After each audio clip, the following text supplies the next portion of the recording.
Madam, habari? Salama. Kwema kabisa. Kwema kabisa. Umependeza. Asante. Mambo ya uwekezaji haya. Mambo ya uwekezaji. Kwa faida ya mtazamaji wa Namweleche Foundation, wewe ni mweka hazina wa Tusekelele, si ndio? Mimi natoka kwenye kikundi cha Tusekelele, kipo kwa Wambili, kata ya Kilungule. Faida gani kubwa hasa ambayo akina mama mmeweza kuipata kupitia uwekezaji kupitia vikundi vya vikoba? Faida nyingi sana. Uwekezaji una faida nyingi sana. Kwa mfano, naweza nikakwambia huwezi kujiwekeza kwa shilingi 200 au 2000 utaiona ndogo, haina faida.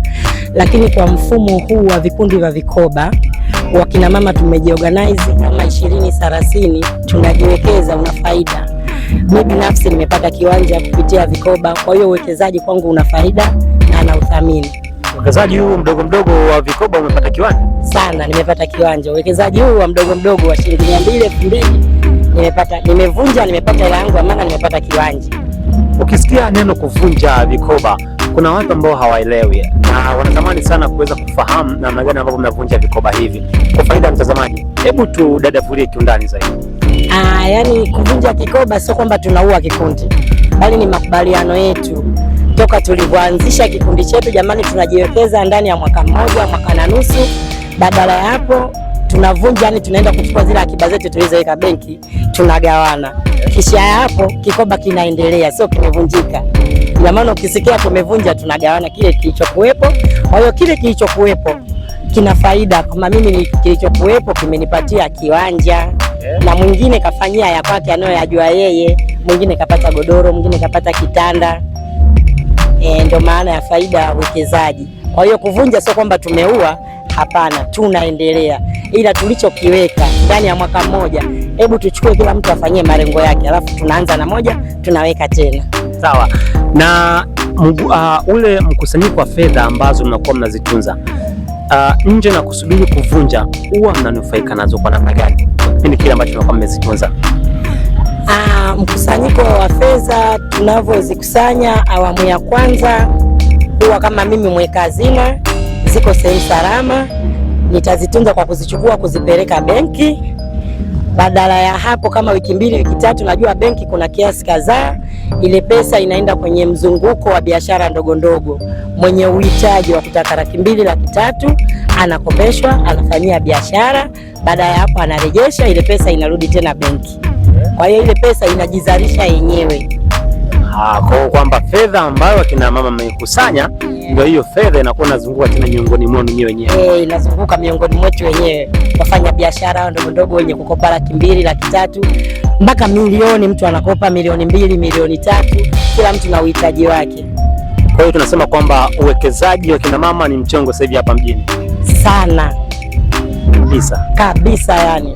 Kuna kina mama ambao bado hawajajiwekeza kupitia vikoba, tunazungumza kwamba Village Community Bank. Pengine kama mweka hazina, kwa uzoefu wako, lakini pia kwa manufaa ambayo umeweza kuyapata, una lipi la kuzungumza na kina mama, wakina baba na vijana wale ambao bado hawajawekeza kupitia mfumo wa vikoba? Kwa mfumo wa vikoba sio kwamba ni akina mama tu, hapana. Mfumo wa vikoba ni jinsia zote. Tunamruhusu mbaba, mkaka, mdada, mama kama mimi. Kwa hiyo mfumo wa vikoba huwa tunapokea jinsia zote, wa kike na wa kiume. Mwingine mke na mume, mwingine ni mwenyewe tu mama peke yake, mwingine ni mdada peke yake mwenye marengo yake. Kwa hiyo mfumo wa vikoba tunapokea watu wote. Ninachotaka kusema kwa aliyekuwa bado hajajiunga na vikoba na hajui maana ya vikoba ni nini, vikoba ndo habari ya mjini, vikoba ndo mchongo wa mjini. Mwanamke ni vikoba, wana vikoba tupo lele. Vikoba tuna jambo letu mwisho wa mwaka. Ukiwa kama haupo kikoba na kupa pole. Kazita mna kazi sana. Wanasema kuna zile fedha zinapigwa chini. Hebu tuambie kwenu huko ikoje? Hapana. Uweka hazina kwanza ni uaminifu, kutunza pesa za watu. Na kama uaminifu, inabidi uwe mwaminifu na ujiamini mwenyewe. Kazi kubwa kuitunza fedha za watu ni kubwa sana.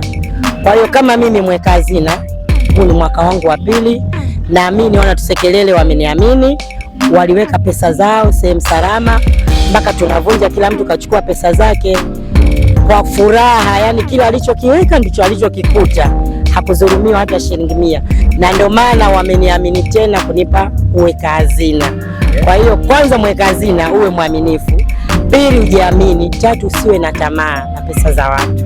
Kwa hiyo nawaambia waweka hazina wenzangu, uweka hazina ni sehemu moja ya uaminifu, ili mtu ajue kwamba chake kipo salama.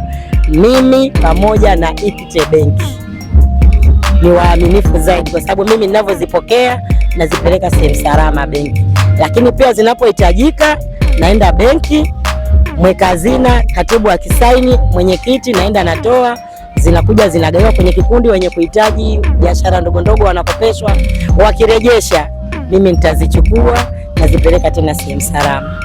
Kuna mtu pengine labda ameweza kutazama interview hii na anatamani kujiunga na Tusekelele, na zingatia kigezo gani cha kuweza kumkubalia mtu kujiunga kwenye kikundi chenu?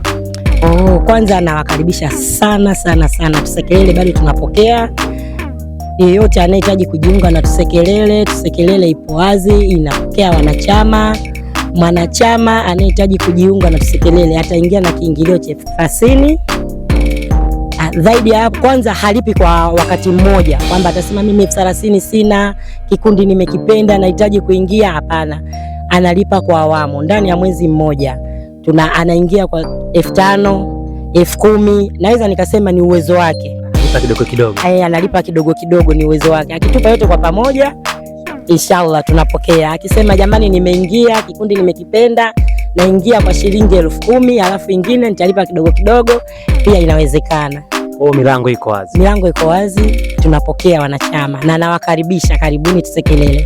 Kwa hazina, mimi nikushukuru, na neno la mwisho la kumalizia kwa Tanzania, hasa wale ambao hawajawekeza na wanatamani pia kuwekeza kupitia mifumo wa vikoba. Mimi nawasa tu, karibuni katika vikoba. Vikundi vipo vingi, sio Tusekelele tu. Tusekelele milango iko wazi, na kuna vingine, maana Tusekelele au tuseme na Maleche Foundation ni umoja wa vikundi vingi. Kwa hiyo anaweza akapenda kuingia Tusekelele ama vikundi vingine, lakini yote ni umoja wa vikoba. Kwa hiyo mimi nawakaribisha. Asante, na sisi tutakuja. Karibuni. Asante. Asante, nashukuru.